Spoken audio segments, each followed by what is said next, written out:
England ও ওয়েলসে কর্মরত British Bangladeshi সলিসিটরদের সর্ববৃহৎ সংগঠন the society of British Bangladeshi solicitors SBBS এর ইফতার অনুষ্ঠিত হয়েছে। লন্ডনের একটি হলে এই আয়োজন করা হয়। সংগঠনের সভাপতি মোহাম্মদ নুরুল গাফফারের সভাপতিত্বে অনুষ্ঠান সঞ্চালনা করেন ভারপ্রাপ্ত সম্পাদক Imrul Sheikh imo.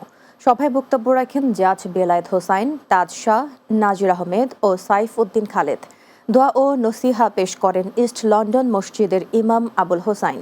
Charity partner house of giving এর পক্ষে বক্তব্য রাখেন সাব্বির আহমেদ। অনুষ্ঠানে আরও উপস্থিত ছিলেন সোসাইটির সাবেক president Ehsan Haque, Dewan Mehedi, London Bangla press ক্লাবের senior vice president Taisir Mahmud, Khaled Noor, Sohel Uddin, Asaduzzaman, Fakhrul Islam, Mehedi Hasan, Nashid Rahman, Syed Afzal Jami, Mahbubur Rahman ও আনোয়ার হোসেন সহ অনেকে।